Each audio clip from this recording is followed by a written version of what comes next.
베드로가 이방인 백부장 고넬료에게 찾아가서 하나님의 말씀을 들려줄 때 성령이 임하게 됩니다. 성령께서 역사하는 것을 베드로가 느끼면서 처음에는 사실 스스로 놀랍게 여기기도 했습니다. 그러면서 예수님께서 요한은 물로 세례를 주었지만 너희는 성령의 세례를 받을 것이다 라고 하는 말씀을 고넬료의 집에서 깨닫게 되었다. 오늘 본문에 그렇게 기록이 되어 있습니다. 그러니까 베드로 자신도 예상하지 못했던 그러한 사건이 분명합니다. 그래서 성령께서 이 이방인들에게도 역사하는구나. 자, 그런 깨달음을 얻게 되었는데, 이 베드로가 한 번 설교할 때 하루에 5,000명씩 회개하는 그런 놀라운 역사. 이 초대교회는 성령이 강하게 역사했던 그런 시대인 게 분명하죠. 그래서 표적도 많이 나타나고 성령의 능력도 나타나고 무엇보다도 그 말씀을 듣는 이들이 회개하게 되었다는 사실입니다. 그러니까 초대교회의 성령의 역사의 근거는 회개에 있는 걸 볼 수가 있어요.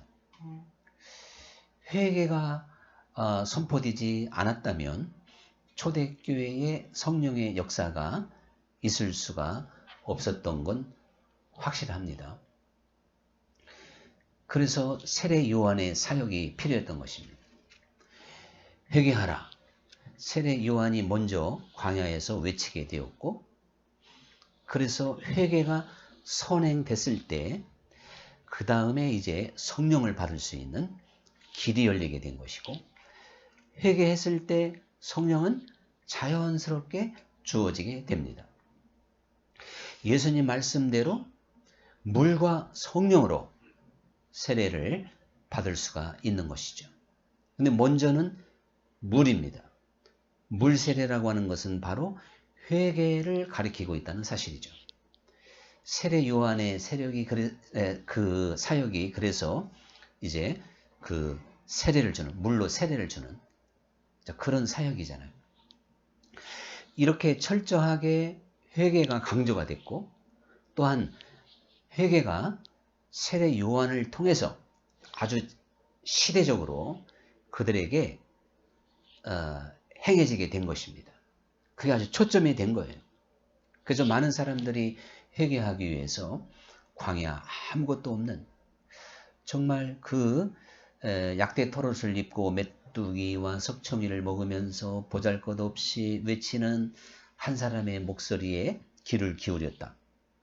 궁궐에서도 가고 바리새인과 수많은 권세 있는 사람들이 그 한 사람의 목소리를 청종하기 위해서 광야로 나갔고, 그리고 그 광야의 소리에 귀를 기울였다. 이게 바로 이제 주의 길을 예비한 세례 요한의 그 사역인데요. 이 세례 요한의 사역이 없이는 주님의 길이 예비될 수가 없다는 것입니다. 주님의 음성을 제대로 들을 수가 없다는 것이죠. 그러니까 이 세례 요한의 사역은 주의 길을 곧게 하는 길인데, 그게 곧 회개를 통하여 주님의 길이 예비되게 된다, 그런 이야기죠. 그러니까 초대교회는 회개가 활발하게 전파되었고, 또 그것을 받기 위하여 그 회개의 세례와 또한 회개에 참여하기 위하여 하나님이 강력하게 역사했던 게 사실이다 하는 것을 보면서, 그런데 이제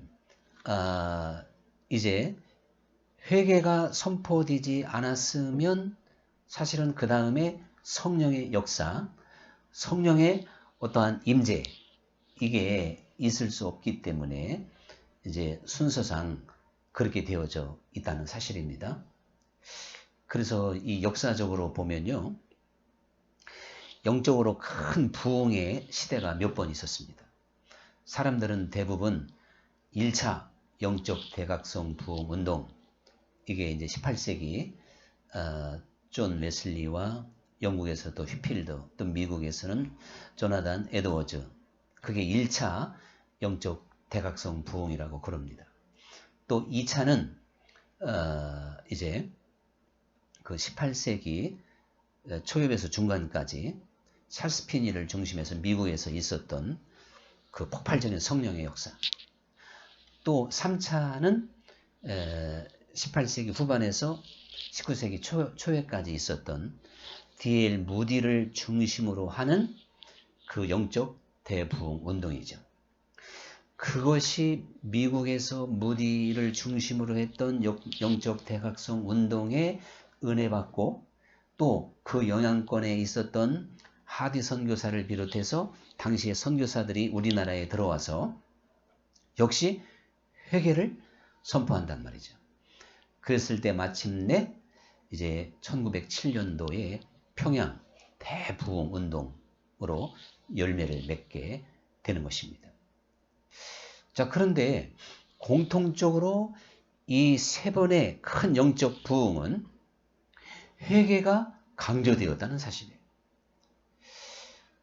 그런데 이 영적 부흥의 시작, 원조가 사실은 초대교회잖아요. 기독교의 시작과 함께, 교회의 시작과 함께 큰 부흥의 역사, 그것이 가능했던 게 세례 요한의 세력, 그쵸, 사역. 그래서 세례 요한이 회개하라, 천국이 가까이 왔다. 예수님도 회개하라, 천국이 가까이 왔느니라. 이렇게 초대교회의 그 역사를 보면 회개가 굉장히 강조되었고, 이게 너무나도 중요했던 걸 보게 됩니다. 그리고 1차, 2차, 3차 영적 부흥을 이끌었던 주역들의 그 은혜 받은 그 체험과 그들의 이야기를 이렇게 들여다보면 예외 없이 하나님 앞에 철저하게 회개하는 경험이 다 있었던 거예요. 그래서 자기가 회개하고 자기가 하나님 앞에 바로 섰을 때 그 사람을 통해서 영적 부흥의 역사가 있었는데, 하나님이 특별히 역사한 게 세 번의 아주 폭발적인 성령의 역사가 있었다 이겁니다. 다시금 제가 바로잡지를 못했는데 정확히 말하면 4번인 것 같아요. 초대교회를 자꾸 빼니까 그동안에 기독교 2000년 역사에 그 성령으로 말미암는 영적 대부흥, 평양 대부흥 운동과 같은 역사가 시대적으로 4번이 있었다. 이렇게 생각하면 됩니다. 우리가 이 초대교회의 사도들이나 또한 이제 그 사도들을 이어서 계속적으로 제자가 되었던, 자, 그러한 이제 속사도라고 하죠. 속사도들을 보면 한결같이 회개의 복음을 가지고 세상으로 나아가게 됐던 것입니다. 그러면 초대교회는 너무나도 자연스러운 거예요. 그들이 십자가에 주님을 못 박은 대상자들이잖아요. 그래서 복음의 핵심이 죄와 죽음과 부활이잖아요. 메시아를 죽인 그 한 시대를 통렬하게 이제 책망했을 때 그들은 너무나도 실감 있게 회개하게 된 줄 믿습니다. 마치 자기들 손으로 메시아를 죽였으니 그 얼마나 충격적이겠어요. 그리고 바로 그 역사가 이어지는 그 순간 속에서 바로 앞 세대에서 벌어졌던 일, 자, 이러한 그 시간 속에서 초대교회는 회개가 강력하게 있을 수밖에 없었다. 당장 예수님이 십자가에 죽으실 때 다 버리고 도망갔던 제자들부터 예수님이 다시 부활하신 다음에 진정한 회개가 이루어진 줄 믿습니다. 베드로를 비롯해서 한 사람 한 사람이 정말 우리가 하나님의 아들 예수님이 이 땅에 오셨건을 제대로 알아보지를 못했구나. 그 골고다에서 죽으셨던 예수님이 바로 나를 위한 죽음이구나. 내가 얼마나 큰 죄인인가. 이러한 두려움과 이러한 깊은 깨달음이 있었기 때문에 어떠한 핍박이 있어도 목숨을 내걸고 회개하며 복음을 받아들이게 된 줄 믿습니다. 그러니까 이 초대교회의 역사는 성령이 강하게 역사할 수밖에 없는 거예요. 복음을 들었다 하면 회개가 선포될 수밖에 없다니까요. 그 증인들이, 그 현장에 있었던 증인들이 아주 생생하게, 이 언어라고 하는 것은 말만 하는 게 아니잖아요. 그 표정과 태도에서 나가는 게 더 확실하다는 것입니다. 그래서 우리가 사람한테 욕을 할 때요, 감정 없이 욕하면 그게 우리 탤런트 중에 욕쟁이 할머니 같은 사람 하나 있죠. 일용엄마. 일용엄마 욕이 왜 사람들한테 상처가 안 될까요? 거기에는 미움이 없이 어떻게 보면 잘 되라고 욕하는 이런 욕은 해도 사람들이 상처를 안 받아요. 그런데 같은 욕과 억양이라도 거기에 벌써 눈빛이 다르고 미움을 가지고 욕을 하면 그거는 일용엄마가 욕해도 그건 기분 나쁜 거예요. 뭐 욕쟁이 할머니 식당이 잘 되는 집도 있다는데 그 할머니가 특히 그렇게 욕을 하겠죠. 그러니까 초대교회의 모든 사도들이나 제자들, 그들은 너무나도 진지하게 생생하게 우리 인간이 그리스도를 배반하고 이 이스라엘 자체가 그리스도를 배반한 사건, 민족적인 배반 사건 아닙니까? 그러니 얼마나 통렬하겠습니까? 얼마나 간절하겠습니까? 그게 그들에게 그냥 가슴에 꽂힐 수밖에 없는 거예요. 오늘 우리들도요, 복음을 들을 때 내가 진짜 주님을 십자가에 못 박은 자구나, 이렇게 초대교회의 상황처럼 진지하게 받아들일 수 있다면 우리도 그 복음의 능력을 체험하게 되어서 진정한 회개를 가져오게 될 줄 믿습니다. 복음을 깨닫고 복음을 확신하는 사람이 어떻게 회개를 안 할 수가 있냐 이거죠. 그런데 오늘날에는 이 초대교회의 회개의 운동에 귀를 기울여야 돼. 회개 없는 복음이 난무하는 시대에 우리가 살고 있단 말이에요. 그래서 적극적 사고방식, 기복적인 기복사상, 성공, 영광의 신학, 이게 다 지금 회개 없는 복음인 것입니다. 그러므로 사람이 깨질 수 없고 변화될 수 없다는 사실이죠. 그래서 사람들은 교회에 와서 복받고 잘되고 만사형통하고 남보다 잘되고 머리만 되고 온통 여기에 관심이 있는 거예요. 이것은 근본적인 면에서는 하나님이 다양하게 머리 될 사람도 주시고 부자도 만드시는 분이지만 우리의 근본 중심은 바로 그러한 것에 있지 않고 철저하게 회개함으로, 때로 그것이 목숨의 대가가 필요하다 할지라도, 가난한 길이 놓여진다 할지라도, 핍박의 길이 뻔하다 할지라도 우리는 회개한 사람이라면 그 복음을 결코 배반하지 않을 줄 믿습니다. 그래서 6.25 때 어떠한 핍박의 시대에 진정한 회개가 없이 신앙생활을 했던 모든 사람들은 다 추풍낙엽인 거예요. 그러면 핍박의 때만 그럴까요? 오늘날도 마찬가지예요. 진정으로 회개하지 않고 신앙생활을 하게 되면 예배당 문을 열고 나가는 순간부터 그런 모래 위에다가 집을 지은 자입니다. 세상 보암직하고 모금직한 것에 넘어갈 것이며 죄에게 끌려갈 것이며 결코 죄로부터 승리하지 못하고 하나님이 원하시는 성령의 열매를 못 맺는 거예요. 그러나 철저하게 회개한다면 그에게 곧 성령께서 역사하셔서 그가 하나님께서 원하시는 열매를 맺게 하기도 하고 세상을 이기고 여기 써 있는 것처럼 나도 이기고 죄도 이기는 진정으로 이기고 승리하는 그리스도인으로 만들어지게 될 줄 믿습니다. 이것이 바로 회개에 있단 말이죠. 참 회개하지 않고 성령 받는다고 하는 건 불가능합니다. 마치 더러운 그릇에다가 여기서 물을 좀 주십시오 하면 거기다가 마실 수 있는 물을 줄 사람이 누가 있겠어요? 부모 입장에서. 그릇이 깨끗해야 마실 수 있는 물을 주는 거와 마찬가지죠. 우리는 예수님께서 이 땅에 계시면서 만나고 예수님께서 가르쳐 주고 깨우쳐 주었던 수많은 사람들을 한번 생각해 보면요. 모두 다 그들에게 아주 처절한 회개를 요구했던 걸 볼 수 있어요. 그 중에 대표적인 사람이 부자 청년이라고 볼 수 있습니다.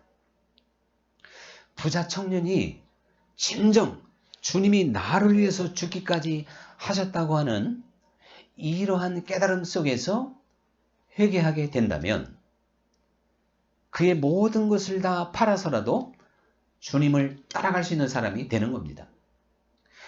그러나 회개를 몰랐기 때문에 그는 예수님보다도 그가 그동안에 누리고 좋아했던 물질을 더 따라가게 되었다는 사실이에요. 이 참 부자 청년에게 주님께서 요구하셨던 이것은요, 회개의 열매인 줄 믿으시기 바랍니다. 그리고 예수님께 옥합을 깨뜨려서 그 향유를 부었던 마리아가 300데나리온, 그 300데나리온은 자기의 전 재산, 모든 것이 모든 것. 대단하죠. 근데 그것을 깨뜨렸는데요. 이 마리아가 바로 저는 막달라 마리아인지 아니면 마르다의 여동생 마리아인지 확실하게 잘 안 나오니까 잘 모르겠어요. 누가 됐든지 그들은 큰 은혜 받은 표적이 있고 진정으로 회개한 마리아인 걸 볼 수가 있거든요. 그래서 이제 그 어떠한 회개의 열매가 300데나리온 나갈 수 있는 옥합을 주님의 장사 지냄을 위하여 주님의 나라를 생각하며 깨뜨릴 수 있는 그러한 믿음의 사람이 된 것입니다. 무엇보다도 대표적인 사람은 삭개오입니다.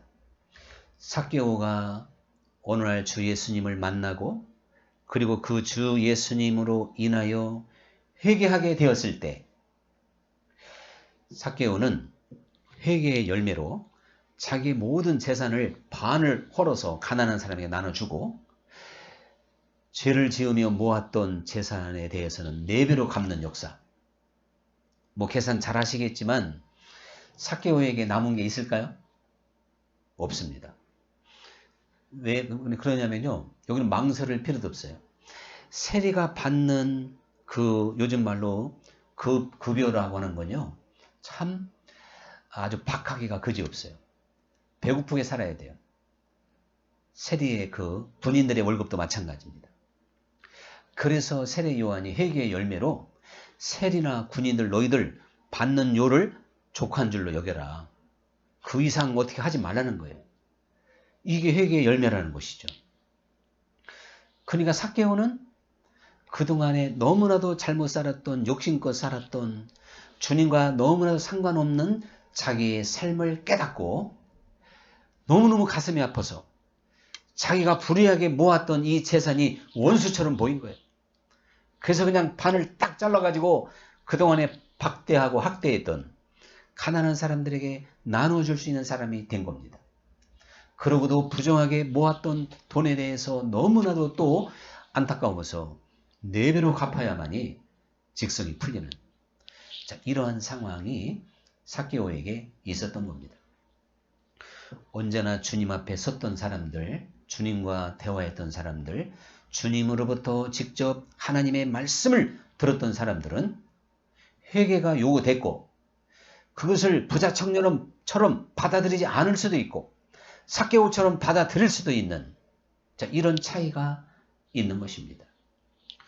오늘 우리 모든 그리스도인들이 사실 철저하게 이 회개에 더욱 눈을 열어서 내가 그 십자가의 은혜 안에서 철저하게 회개함으로 오직 구속하신 구세주가 보일 수 있는 가난한 마음이 되기까지 세상의 욕심과 세상의 자랑을 내려놓을 수 있는 그러한 믿음의 사람으로까지 우리가 회개하고 또 회개할 수 있는 눈이 열려야 될 줄 믿으시기 바랍니다.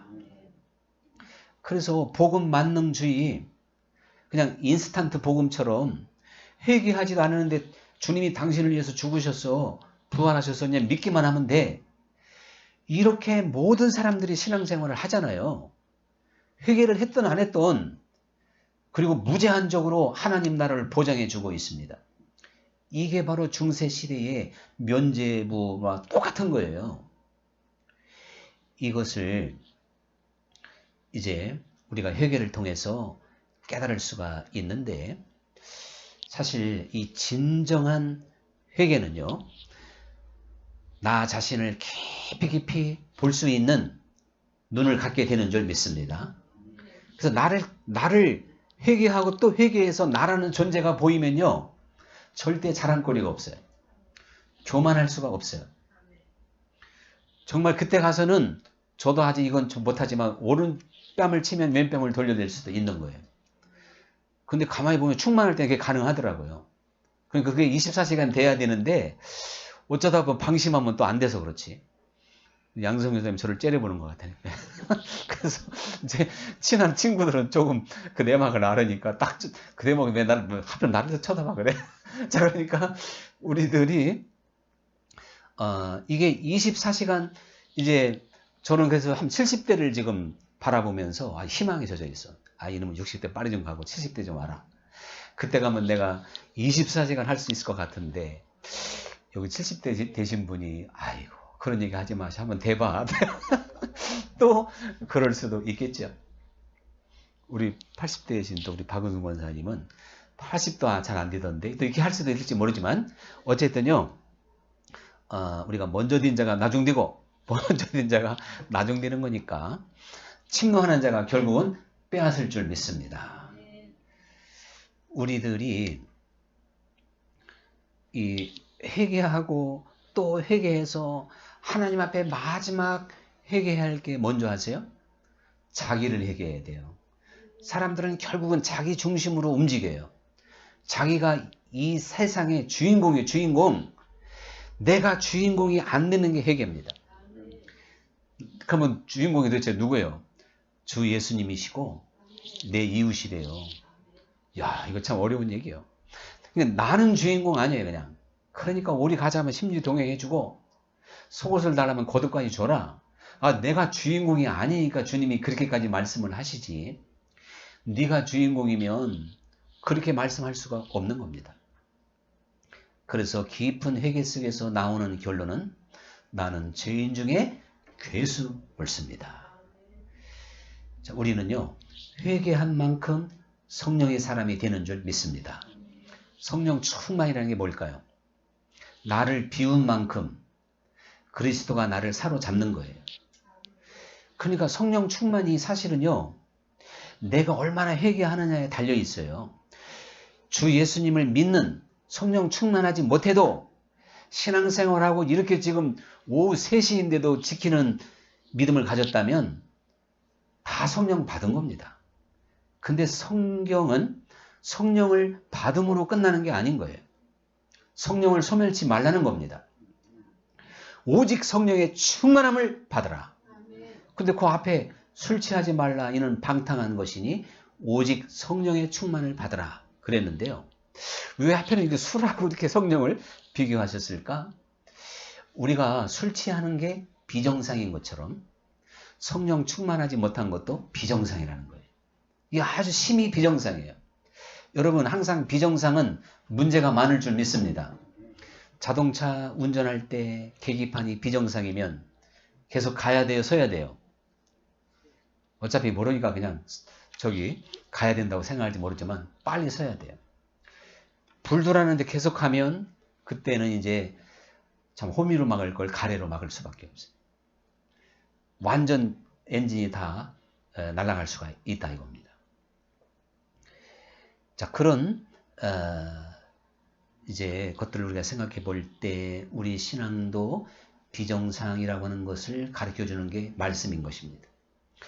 저는 제가 어게인 평양 대부흥 운동 이거를 계속 이제 타이틀로 넣고 하니까 참 어떻게 5개인 평양 대붕운동이 일어날 건가?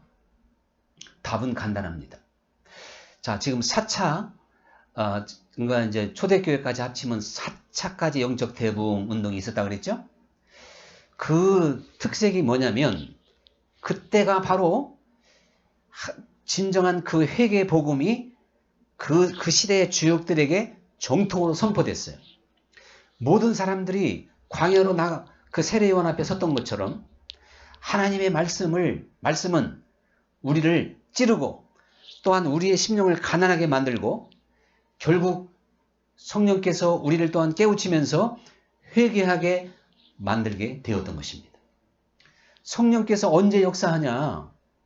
회개의 말씀이 선포되면 그리고 거기에 성령이 역사하게 돼요. 깨닫는 자에게 성령 역사할 줄 믿습니다. 그러니까 우리가 평생 하나님 말씀 들어도 진정한 하나님의 말씀으로 영적인 메시지, 회개할 수밖에 없는 메시지를 못 듣는다면 성령으로 충만할 수 없어요.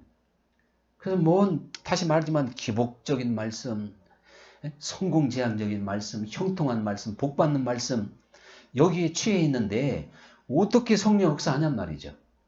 오히려 자기가 우상이 돼가지고 자기가 인생의 주인공이 돼서 이건 정말 성령께서 어떻게 손대기 어려운 경우로 빠지게 됩니다. 이런 것이 너무나도 허다하다는 것을 우리는 기억해야 됩니다. 오늘 본문의 말씀에 보면 이제 제자들이 놀래요. 이방인들도 막 성령을 받고 회개하니까요. 그러니까 이제 성령을 받으니까 저들도 생명에 이르는 회개를 하는구나. 생명에 이르는 회개를 하는구나. 그리고 베드로의 설교를 들었을 때 형제 우리 그럼 어찌할꼬 하나님의 말씀은 어찌할꼬 하게 만드는 줄 믿습니다. 결코 어찌할꼬가 없이 얻는 위로와 평안은 거짓인 거예요. 어찌할꼬 하는 마음으로 회개하고 또 회개했을 때 하나님께서 우리의 죄를 용서하시고 우리의 수고하고 무거운 짐을 내려주시며 안식과 평안함을 주실 줄 믿습니다. 그런데 욕심 잔뜩 가지고 있는 사람에게, 세상이 전부인 줄 알고 살아가는 사람에게, 자기가 주인공인 사람에게 하나님의 축복과 영생을 무제한으로 선포한다면 어떻게 회개할 기회를 얻겠냐 이거지.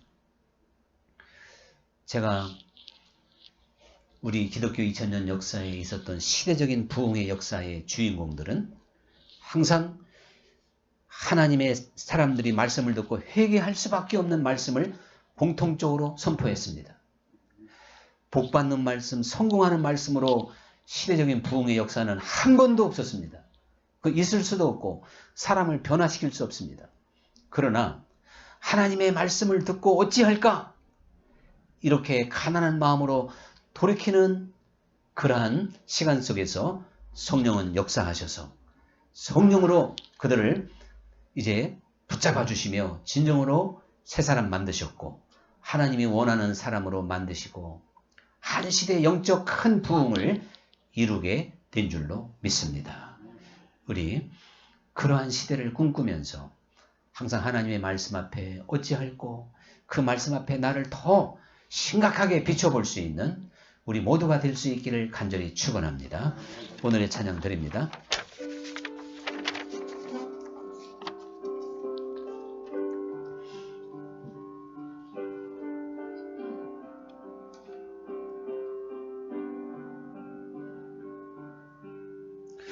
오 예수님 내가 옵니다. 못 박히신 십자가 앞에 그 큰 사랑 눈물에 겨워 울며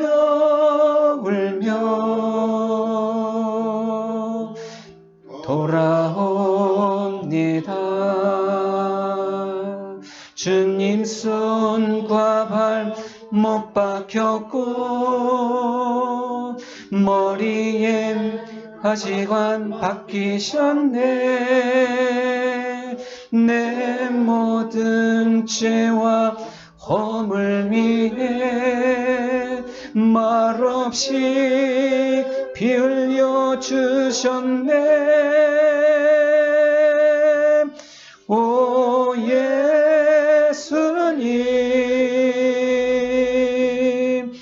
나의 손 잡고 이제부터 영원까지 내 구주가 되옵소서. 이제부터 영원까지 내 구주가 되옵소서. 주님 손과 발 못 박혔고 주님 손과 발 못 박혔고 머리에 가시관 박히셨네. 내 모든 죄와 허물 위해 말없이 피 흘려 주셨네. 오 예수님, 나의 손 잡고 이제부터 영원까지 내 구주가 되옵소서. 이제부터 영원까지 내 구주가 되옵소서.